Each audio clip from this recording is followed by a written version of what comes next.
Les gens racontent beaucoup d'histoires. On dit souvent que les Marseillais, ils en font des caisses et qu'il y a toujours un peu du mensonge, un peu. Mais du coup, tout ça, c'est tellement riche quand on écrit, c'est tellement riche quand on crée. C'est tellement dans ces espaces-là, dans ces personnes flamboyantes qu'on peut rencontrer, dans ces espèces d'histoires, de légendes, de dialogues improbables. Je sais pas, il y a quelque chose hyper riche. Et quand on essaye de la raconter d'un point de vue journalistique, et quand on essaye, comme je suis un peu en train de le faire en ce moment pour mon nouveau projet, de le faire depuis la fiction, c'est justement parce que Marseille, elle est hyper honnête, transparente, sans faux semblant, que je sais pas, qu'il y a quelque chose à raconter d'hyper ambivalent, de cette espèce de je suis comme ça, et d'un autre côté, je vais te raconter des histoires qui sont vraies, qui sont pas vraies, tu sauras pas, c'est écrit nulle part. Vous écoutez Marseille Créative, je suis Clémentine Roux, votre hôte. Dans ce podcast, découvrez les histoires d'artistes, d'artisans, de chefs, de designers, mais pas que. Vous entendrez des personnes engagées, marseillaises d'origine ou d'adoption, connues ou moins connues, qui font bouger Marseille grâce à leurs mains, leurs yeux et leur cœur. Bienvenue dans Marseille Créative, le podcast qui met en lumière les créatives et les créatifs marseillais.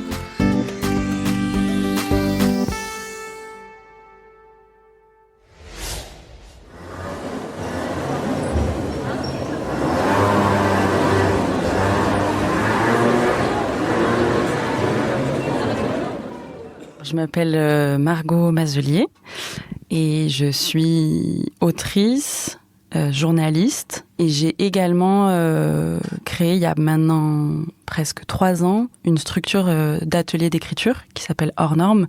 Donc j'anime aussi des ateliers d'écriture beaucoup ces derniers temps. On en fait dans plein d'endroits différents. J'ai créé ça avec Marie Herman, qui est éditrice et qui a fondé les éditions Hors d'Atteinte, qui sont des éditions indépendantes et marseillaise. Et on fait ça dans plein d'endroits pour le grand public, donc des librairies, des bibliothèques, des tiers-lieux, mais aussi dans des écoles, dans des structures culturelles, dans des centres sociaux. On anime aussi un atelier d'écriture depuis maintenant 2 ans avec un groupe de femmes au Baumette. Où est-ce que tu es née et as grandi ? Je suis née à Bagnols-sur-Cèze, dans le Gard, et j'ai grandi entre Bagnols-sur-Cèze et Pont-Saint-Esprit, qui sont 2 petites villes dans le Gard, donc dans le sud de la France. C'est marrant parce que c'est vraiment des petites villes. Ça, c'est vraiment entre le village, la ville. Et pendant longtemps, j'avais du mal à m'identifier. Est-ce que j'ai grandi à la campagne ? Est-ce que j'ai grandi à la ville ?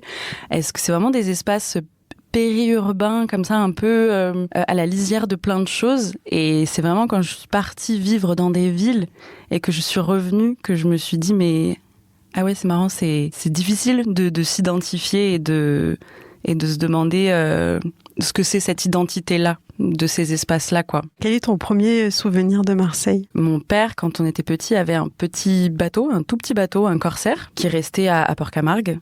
Et donc souvent l'été, on partait, donc depuis qu'on est tout petit, on partait en bateau et on allait notamment sur l'île du Frioul, parce qu'on ne pouvait pas rester la nuit sur le Vieux-Port, où je crois que c'est vraiment très rapide, on peut rester là mais pas longtemps. Donc on allait au Frioul et on prenait la petite navette du Frioul. Donc moi, mes premiers souvenirs de Marseille, parce que c'était pas très loin de là où j'ai grandi en fait, mais on n'y allait pas forcément, enfin...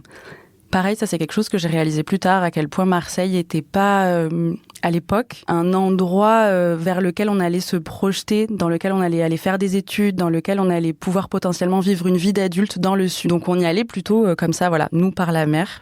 Et donc mes premiers souvenirs de Marseille, c'est en arrivant avec le petit ferry là sur le Vieux-Port et on s'arrêtait et on faisait le Vieux-Port et on faisait la rue Saint-Féréol pour aller faire des boutiques. Et moi, j'ai grandi, comme je le disais, dans une petite ville, vraiment qui est plutôt donc à la lisière entre le Gard et l'Ardèche, donc plutôt la campagne encore une fois. Et donc c'était vraiment la grande ville, quoi.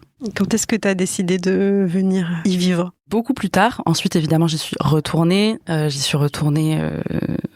en étant adolescente, moins en étant jeune adulte, puisque j'ai fait mes études à Montpellier et après je suis partie vivre au Maroc. Et c'est en rentrant du Maroc, après avoir fait aussi mes études à Paris, et en rentrant du Maroc, j'avais envie de me réinstaller dans le sud. J'étais donc journaliste, pigiste. Donc en fait, mon choix s'est fait aussi par rapport à ce qui était possible pour moi à ce moment-là. Quand on est journaliste pigiste, c'est difficile d'être en dehors des villes. Dans le sud, il n'y a pas énormément de grandes villes dans lesquelles on peut s'inscrire professionnellement aussi. Donc j'ai choisi Marseille en partie pour ça et aussi parce que, comme beaucoup de gens, c'est une ville qui nous attrape. Et moi, elle m'a attrapée et je suis restée. J'ai su tout de suite que ce serait ici.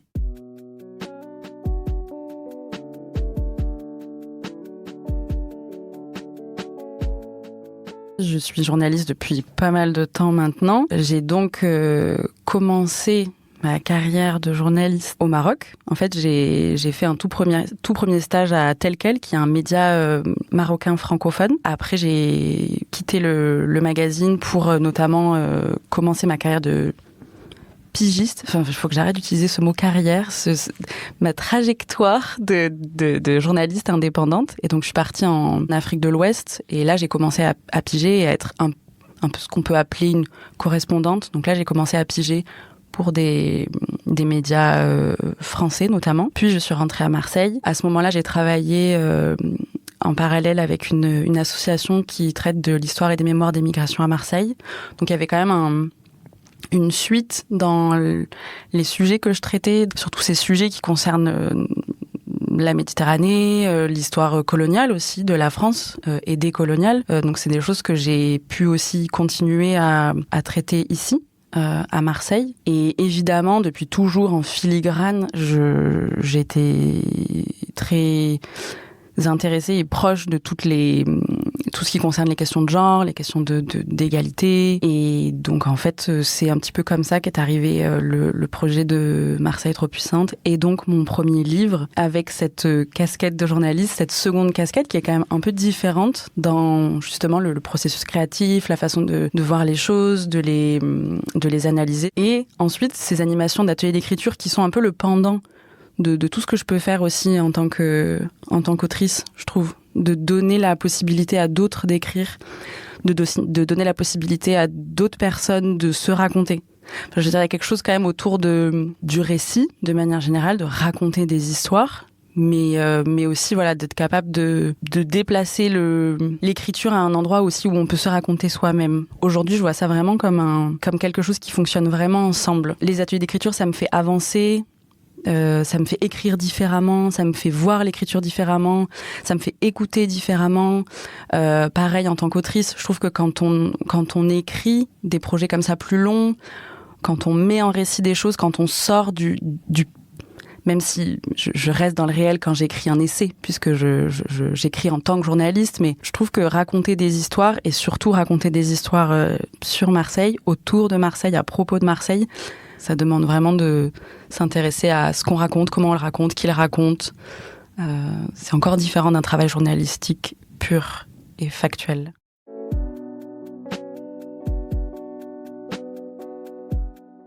Comment il est né ce livre, Marseille trop puissante ? Ce livre, il est né quand j'ai rencontré mon éditrice, Marie Herman. Marie me connaissait parce qu'on avait notamment organisé un atelier d'écriture avec l'un de ses auteurs qui s'appelle Mehdi Charef, qui a écrit pour Heures d'atteinte. Et donc Marie, un jour, est venue me voir en me disant j'ai l'impression il manque un truc là, il faut qu'on écrive quelque chose. J'ai envie, j'imagine cet objet, livre qui raconterait une histoire orale, populaire du féminisme à Marseille. Une histoire du féminisme qui ressemble à Marseille et à son histoire. Et elle m'a dit, et j'ai fouillé comme ça dans mes contacts, je me suis dit, mais qui peut faire ça, qui ? Et elle était genre, mais bien sûr, Margot. Et donc elle m'a donné carte blanche parce que c'était des sujets que je traitais et parce que je pense que j'avais aussi peut-être une vision aussi d'ensemble sur ce que pourrait être ce récit-là à l'échelle de la ville. Même si j'ai beaucoup appris en écrivant et en faisant mes recherches, je suis partie vraiment de très loin. Mais voilà, je pense que c'était aussi ça, le but, c'était pas de faire quelque chose d'exhaustif, c'est impossible, mais en tout cas d'avoir d'essayer de faire quelque chose qui raconte vraiment la ville. Et donc c'est comme ça qu'est né le livre. Et tout de suite, on s'est dit, il faut qu'il soit très incarné. Donc on a tout de suite pensé au portrait. Moi, j'ai eu envie d'écrire au jeu, non pas pour parler de moi, parce que comme je le disais tout à l'heure, c'est pas quelque chose qui m'est très agréable et facile, mais pour créer du lien, pour faire comme un espèce de fil rouge en fait entre des personnes qui pouvaient a priori paraître éloignées et qui en fait ne le sont pas du tout. Il n'y avait même pas besoin de ma voix pour le faire, mais c'était là encore un parti pris narratif. C'est là aussi où être autrice, c'était peut-être à cet endroit-là que je l'étais. C'était de dire, je vais vous raconter une histoire, donc je vais être un peu je vais créer du lien, quoi. Et justement, ce lien-là, en fait, il existe déjà, et c'est aussi ce que j'ai voulu montrer dans le livre avec cette idée de chaîne humaine. En fait, une personne m'a recommandé une autre, qui m'a recommandé une autre, qui m'a recommandé une autre. Donc, à travers ce jeu qui liait un petit peu tout, plus cette chaîne humaine, cette espèce de bâton là qu'on se passe, l'idée, c'était de montrer qu'il y avait quand même une continuité et dans les générations et entre les différents combats qu'on peut mener entre toutes ces personnes-là, quoi. Et moi, de l'écrire, c'est quelque chose qui m'a fait énormément de bien. Et c'est un retour que j'ai beaucoup eu à la sortie du livre. Ça fait du bien d'être réunis à un endroit sans pour autant mettre de côté toutes les fractures qu'il peut y avoir, toutes les désaccords, les formes de violence qui existent dans tous ces espaces-là. Mais un endroit où on se dit, OK, ah ouais, en fait, on est quand même un gros groupe bien solide, quoi. Et c'est un retour qui m'a beaucoup touchée. Ça a été facile de les approcher, ces femmes ? Pas toujours. En fait, c'est, là encore, justement, je dis un grand groupe resserré, mais en réalité, et c'est là toute la complexité des choses, je veux pas être caricaturale, je veux pas enfermer, il s'agit pas d'un groupe. Les femmes marseillaises, pas du tout. Ce groupe-là, il est hyper vivant. Donc, il y a des personnes qui voulaient me parler, il y a des personnes qui ne voulaient pas du tout me parler, il y a des personnes qui voulaient absolument parler, d'autres qui ont hésité, puis qui finalement ont fini par accepter. Je pense que c'est pour la même raison que moi, je suis, comme je le disais, un peu mal à l'aise de parler de moi. Je crois que d'ailleurs, c'était le postulat de départ, et c'est ce que je dis dans l'avant-propos du livre. La plupart des personnes m'ont dit, mais moi, j'ai rien à dire, en fait. C'est pas intéressant, ce que je vais raconter. Donc, il y avait quand même ce truc-là de départ que moi, j'ai dû contourner. Et j'ai dû dire, si, vous avez énormément de choses à dire, c'est juste que l'histoire est jamais racontée depuis vos expériences, depuis vos trajectoires, depuis nos trajectoires. Et donc, peut-être qu'on peut faire ça maintenant, là. Peut-être que on peut se parler, on peut s'écouter et on peut raconter l'histoire de la ville et de ce que vous en avez fait. Parce que vous avez fait une partie de la ville. Je veux dire...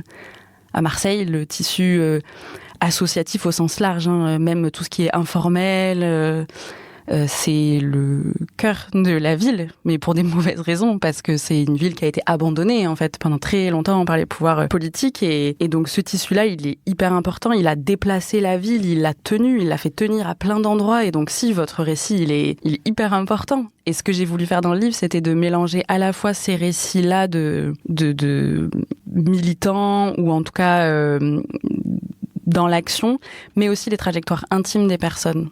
Pour encore une fois dire, tout ça c'est mélangé en fait. C'est parce que il y a un endroit dans notre vie intime qui se déplace, qu'on sort, qu'on crée des espaces collectifs, qu'on est animé à un moment, et inversement. On peut se rendre dans un espace collectif dans lequel tout d'un coup on se sent bien, on se sent forte, et on se déplace ailleurs dans sa vie intime, personnelle.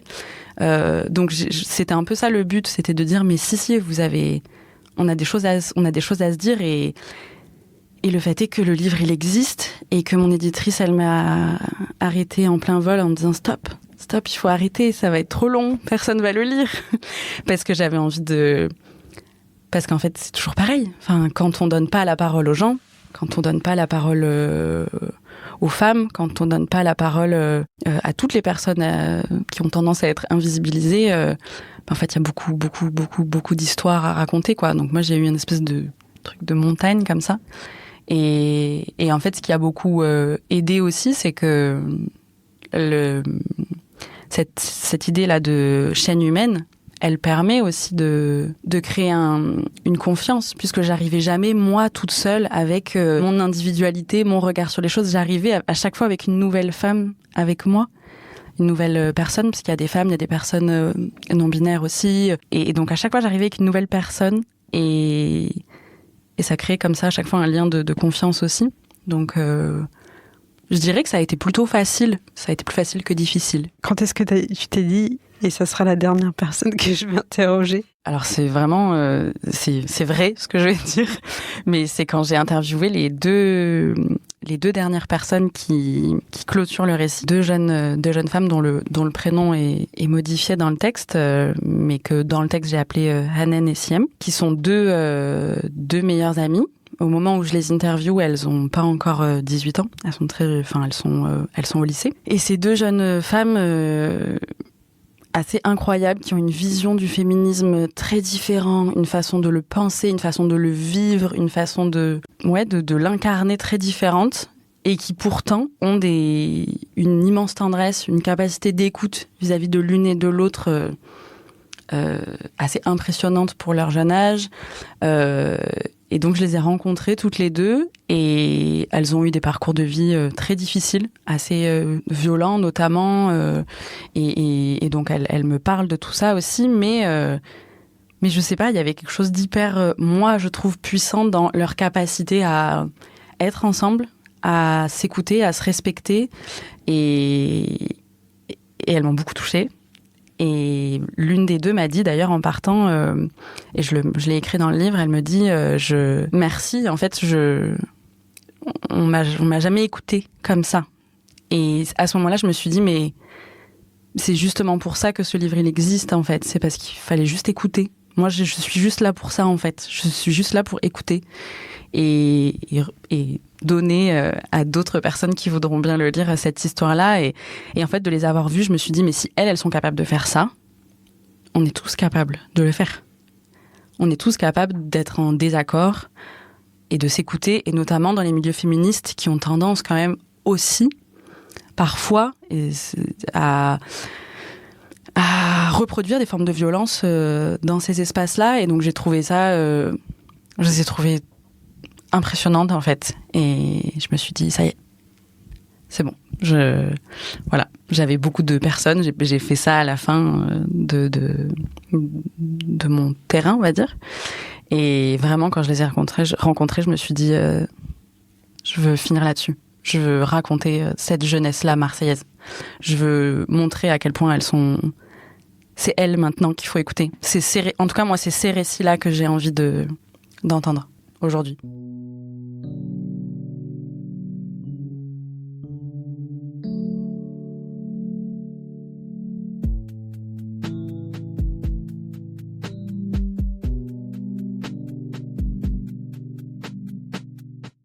C'est peut-être difficile à résumer en peu de temps, mais qu'est-ce que tu as appris, toi, en faisant ce livre? Alors déjà, j'ai appris des choses très factuelles, historiques sur Marseille, parce que même si évidemment j'avais des connaissances, mais plonger dans cette histoire-là, parce que du coup le livre raconte quand même une histoire des féminismes à Marseille depuis les années 70 à aujourd'hui, donc ça couvre quand même une période large.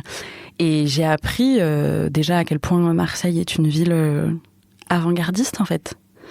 À quel point on a tendance à la pointer du doigt en disant que c'est le mauvais élève au fond de la classe, et qu'il faut surtout pas faire comme Marseille. En fait, plus j'avançais dans ces histoires-là, dans cette histoire-là de Marseille, plus je me disais mais c'est fou comme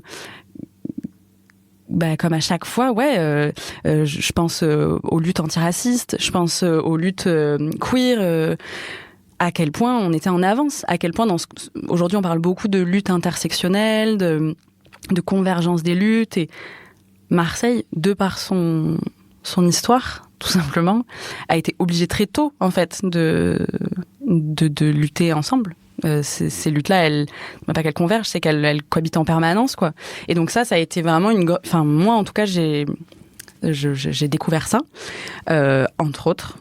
Et moi, personnellement, je crois que ça m'a vraiment réconciliée avec cette idée-là de groupe, On recommence pas à zéro à chaque fois. On a tendance à penser vraiment à chaque fois que chaque génération reprend du début. Je me suis vraiment dit, ok, il faut qu'on écoute, faut qu'on parle, faut qu'on échange, faut qu'on essaye de trouver des liens, des points où on se retrouve avec les générations précédentes. Qu'est-ce que vous avez fait ? Qu'est-ce qu'on pourrait faire pour aller plus vite ? Qu'est-ce que vous avez mal fait ? Qu'est-ce que vous n'avez pas fait ? Qu'est-ce qu'on peut faire de plus ? Qu'est-ce qu'on a en commun ? Quels sont nos... Enfin, cette espèce de grande famille là, j'ai vraiment senti ça fort, quoi. Et depuis, notamment dans mes ateliers d'écriture, je fais beaucoup d'ateliers d'écriture intergénérationnels. Et c'est quelque chose qui est toujours incroyable, en fait, de croiser ces regards-là, de croiser ces histoires. Est-ce que tu as vu des changements suite à la publication du livre dans ces milieux-là ? Alors, j'aurais vraiment pas la prétention ni de dire, et encore moins de penser que un livre peut faire changer les choses.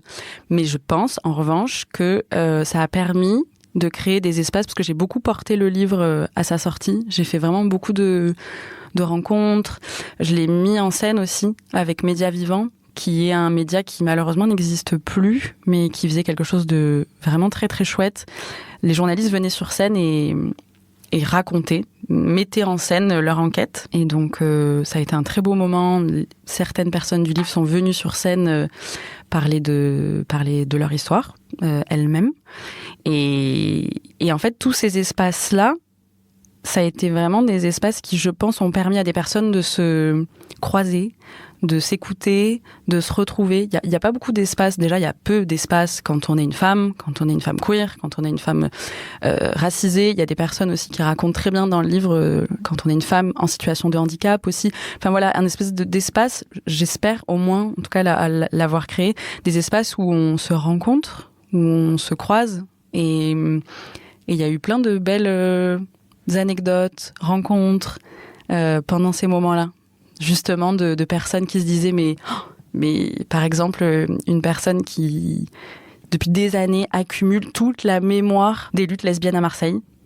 Et en fait, il y a un tout nouveau collectif qui venait de se créer à Marseille, avec des jeunes, qui s'appelle Archigouine, qui disait, mais nous, on aimerait bien avoir des archives, et du coup, on sait pas. Et elles étaient toutes les deux dans la même salle. Et donc, Patricia, celle qui est dans le livre aussi, et qui amasse depuis des années toute cette mémoire-là, s'est retournée, elle a dit, moi, je te donne mes cartons, si tu veux. Et en fait, c'est pas moi. C'est pas le livre. C'est juste ce fil rouge-là qui fait qu'à un moment, elles se sont retrouvées ensemble. Et je sais qu'après, elles ont continué à faire des choses ensemble et à justement recréer du lien autour de cette mémoire-là à Marseille qui est hyper importante et qui a été beaucoup invisibilisée. Donc, je me dis que, voilà, au moins, ça a pu créer ça. C'est déjà bien. J'ai vu que tu avais créé des tours, des visites de Marseille, justement pour raconter l'histoire féministe de Marseille. Est-ce que c'est suite à ce livre ou c'était pendant le livre ? Comment ça s'est passé ? Pendant l'écriture du livre, je le mesurais pas du tout avant, mais je me suis rendu compte à quel point il y avait une géographie dans ce que j'étais en train d'écrire, très précise. Je l'ai fait un peu malgré moi de noter exactement le numéro des rues, parce qu'en fait, c'est des espaces qui sont souvent précaires, tenus par des mouvements informels qui n'ont pas forcément ni l'argent ni le temps de penser à est-ce qu'on est en train de s'archiver, comment on fait pour archiver ce qu'on est en train de faire.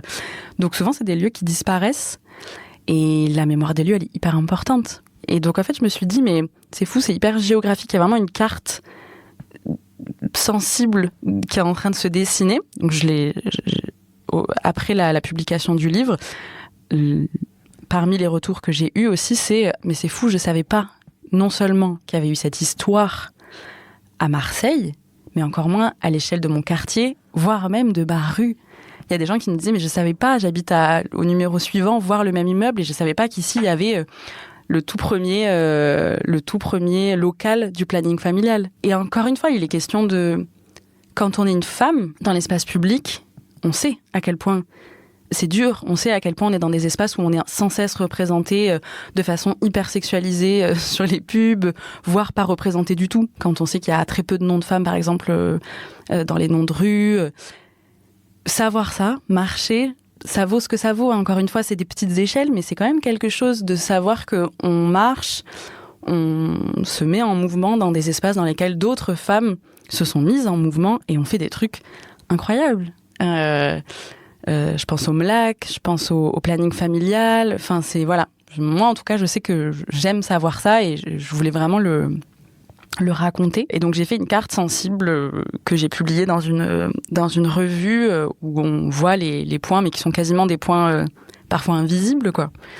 Je veux dire, dans la géographie actuelle. Et ensuite, on a eu cette idée, notamment avec Lucille Florenza, qui est anthropologue, de monter cette toute première balade qui a hyper bien marché parce qu'elle a aussi été un endroit dans lequel les gens se rencontrent. Et c'est toujours le même constat. C'est toujours ce constat-là de gens qui même avaient milité, par exemple, dans les années 70-80, dans des groupes qui étaient pas forcément tout le temps ensemble et qui se disaient « mais toi aussi, t'étais là, mais oui, toi aussi ». Et encore une fois, c'est rendre ça visible. Et on est là en gros groupe. Il n'y a pas que des femmes, il y a plein de monde. C'est ouvert à tout le monde. Et on est là en gros groupe. Et moi, je passe des albums qui ont été écrits, produits par la Maison des Femmes dans les années 70. Je diffuse des archives sonores. Enfin, et on est là dans cet espace. Et c'est des moments qui sont vraiment chouettes et forts, quoi. Et donc là, il y en a une le 24 juin prochain, avec le bureau des guides. On continue à la faire avec le bureau des guides. Et on peut s'inscrire ? On peut s'inscrire sur le site du bureau des guides. Et cette carte dont tu as parlé, on peut l'acheter, on peut la voir ? Non, malheureusement, parce qu'elle a été publiée dans la revue qui a été éditée à l'occasion du festival Art Explora, l'édition marseillaise. Et il me semble pas que cette revue, on puisse l'acheter une fois que le festival est terminé. Et surtout la mettre à jour, en fait. Parce que la vie des luttes à Marseille, elle est tellement foisonnante et vive et qu'en fait, dès maintenant, je pourrais déjà remettre à jour tout ce que j'ai écrit, même si ça reste cette archive-là, quoi. Quels sont les messages que tu veux transmettre, notamment dans ce livre ? Qu'est-ce que tu veux que les gens retiennent en le lisant ? Que leur récit compte, que parfois on a l'impression que parce qu'on n'a pas été représenté avant, si nous on parle, on a cette espèce de charge immense, ce poids immense sur les épaules de du coup parler pour plein de gens, mais qu'en fait ça vaut le coup parce que ce sera la première pièce d'un grand puzzle et du coup je le dis pour moi-même, de le faire, d'oser se raconter, prendre la parole. Et ouais, c'est ce que je disais tout à l'heure, proposer des récits de Marseille, mais pas que, proposer des récits de manière générale qui décalent le regard sur ce qu'on est en train de raconter, proposer des récits qui sont pas forcément uniquement ceux des marges, mais qui questionnent le centre, qui questionne depuis là où on parle depuis toujours. Essayer peut-être de se déplacer, proposer d'autres récits.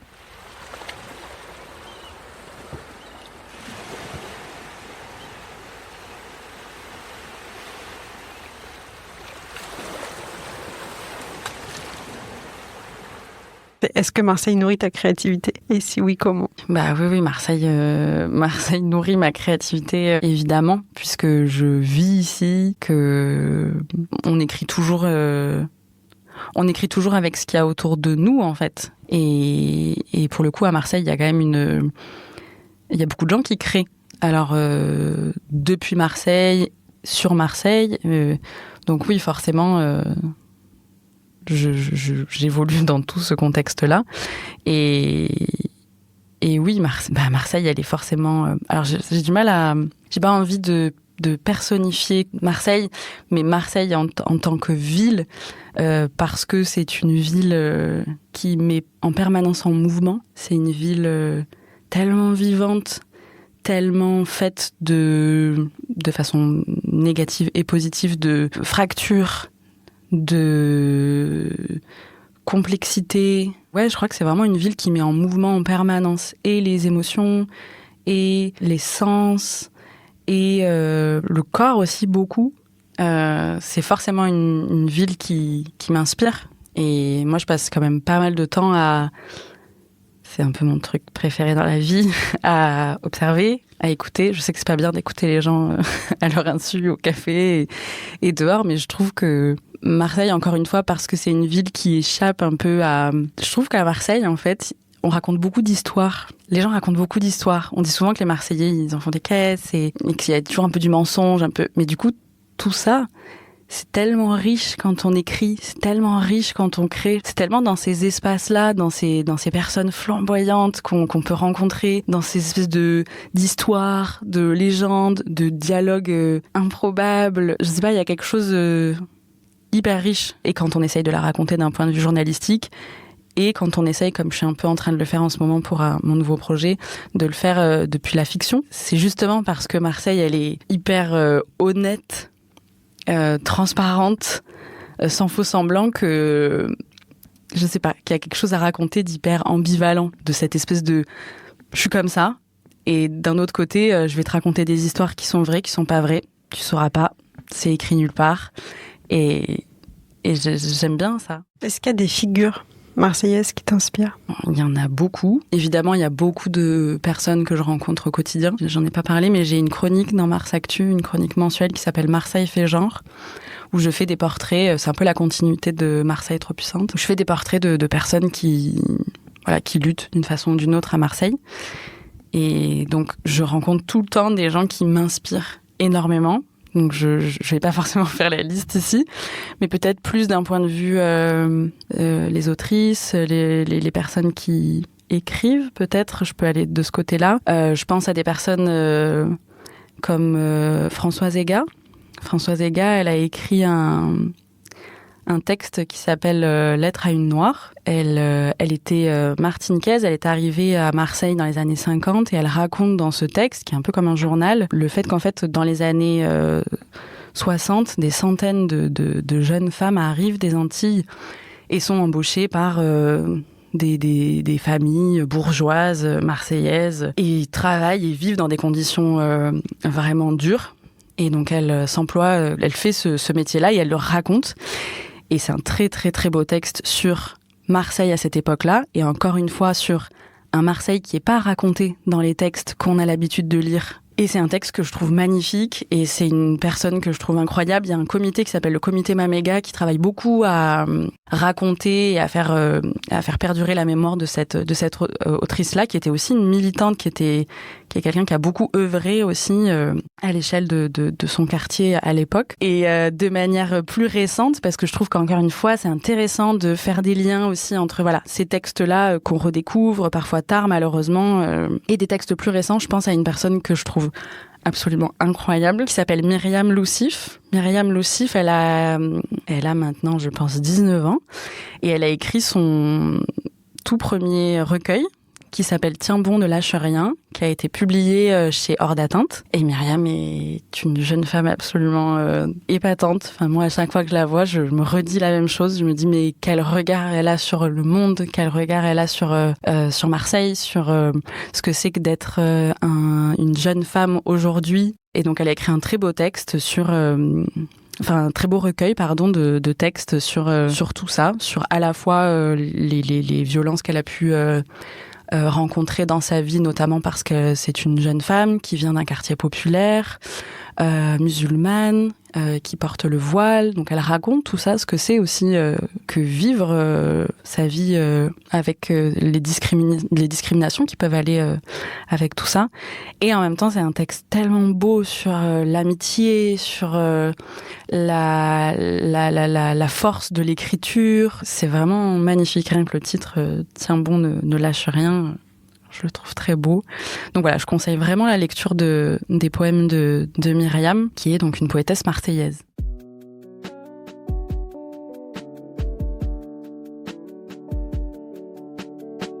Quelles sont tes petites habitudes du quotidien ? Encore une fois, j'ai grandi pas dans une ville.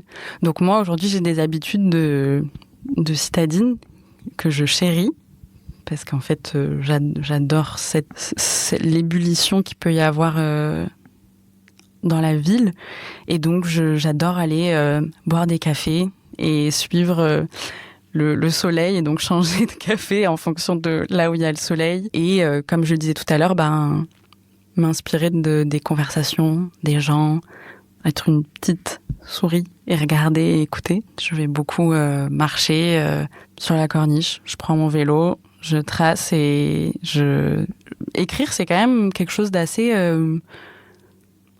on est assez seul et statique. Et comme je disais tout à l'heure, Marseille, c'est quand même une ville qui met vachement en mouvement. Donc souvent, j'ai des journées un peu particulières très le matin dans mon bureau en train d'écrire et l'après-midi dans cette espèce de d'ébullition, de bain humain. Je pense à des lieux qui font partie quand même de mon quotidien. Je pense notamment, évidemment, à plein de librairies. Et notamment les librairies dans lesquelles on donne nos ateliers d'écriture et qui ont une chouette sélection comme la librairie Pantagruel qui est tenue par Émilie, qui je trouve est une libraire vraiment, je sais pas comment expliquer, mais très fine dans la façon qu'elle a de conseiller les gens.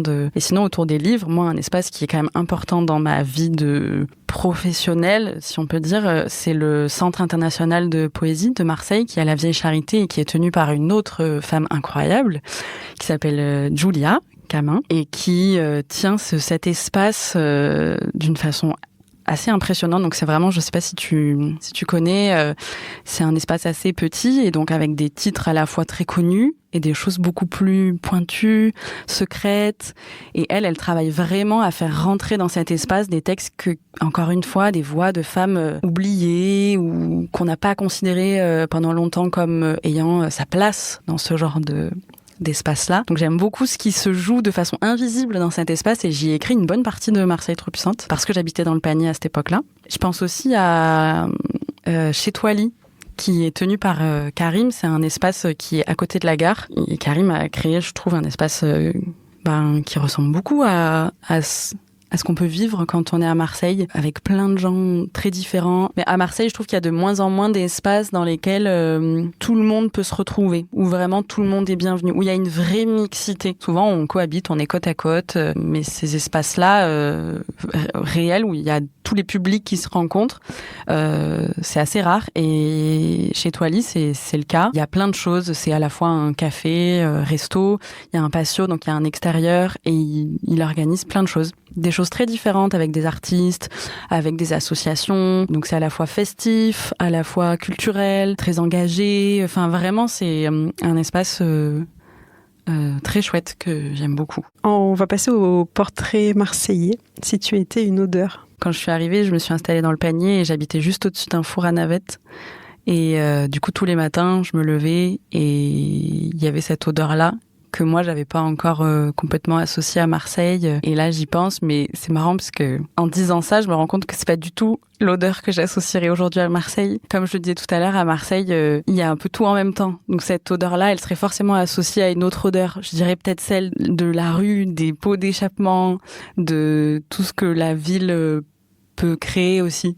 Si tu étais un son, je serais quelqu'un qui raconte des histoires. Je serais plein de voix, plein d'histoires. Une espèce de brouhaha de voix. Si tu étais un goût, je pense que je serais une part de pizza mangée au soleil sur une plage. Genre 7 parts de pizza là. Si tu devais quitter Marseille, qu'est-ce que tu regretterais ? Je pense que si je partais, j'aurais cette sensation de est-ce que je l'ai mérité cette ville ? Est-ce que j'ai assez donné ? Est-ce que je l'ai assez raconté de façon juste ? Et je crois que je regretterais tout ça, tout ce que cette ville met en mouvement chez moi. Et je crois que j'aurais l'impression mais qui n'est pas une bonne impression à avoir, celle de pas avoir tout vu, tout raconté, tout compris. Et en disant ça, je me rends compte que c'est justement pour ça qu'elle est belle, cette ville. C'est parce que c'est une ville qui, de la même façon qu'elle vous attrape, elle vous échappe toujours. Elle a quelque chose de rebelle, de secret, J'ai l'impression qu'on est tout le temps en train d'essayer de la mériter. Qu'il y a beaucoup de gens qui prennent beaucoup. Et que c'est une ville, en fait, où, oui, il y a mille et une façons qui fait qu'elle nous inspire, elle donne, elle est, encore une fois, flamboyante et à la fois très violente aussi, on n'en a pas parlé, mais c'est quand même une réalité à Marseille et ça cohabite avec tout le reste et on a tendance un peu à aujourd'hui alors pas du tout l'occulter mais voilà, à parler de Marseille comme une ville rebelle, mais c'est ça aussi parce que c'est une ville qui a été beaucoup violentée, qui a beaucoup souffert et c'est encore le cas aujourd'hui. Comment les auditeuristes de ce podcast pourraient t'aider ? Et du coup, je tiens cette chronique dans Mars Actu. Et donc moi, j'ai une liste immense de personnes à qui dont j'ai envie de faire le portrait. Mais j'adore, et vraiment, j'invite à chaque fois les gens à le faire. J'adore quand les gens me disent « Mais est-ce que tu connais cette personne ? Est-ce qu'on pourrait lire le portrait de cette personne-là ?» Donc, n'hésitez pas à m'envoyer sur Insta ou peu importe comment, des idées de personnes. Je passe toujours à côté de certaines personnes qui font des choses très très chouettes ici, parce qu'il y en a tellement.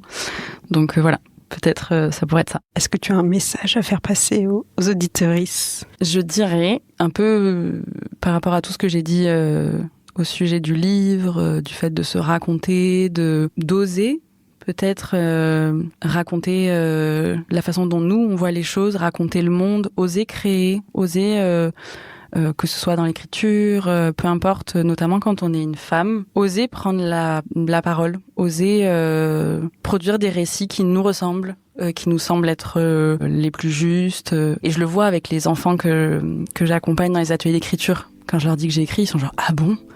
parce qu'ils imaginent un vieux monsieur très très instruit et sérieux dans un bureau très vieux et à chaque fois ils sont genre « Ah bon, mais toi t'écris ?»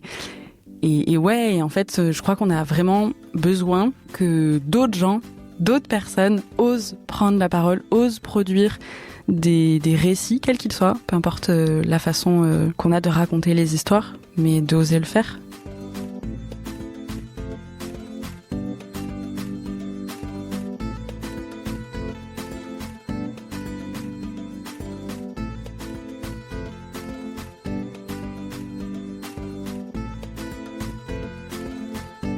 Merci d'avoir écouté cet épisode jusqu'au bout.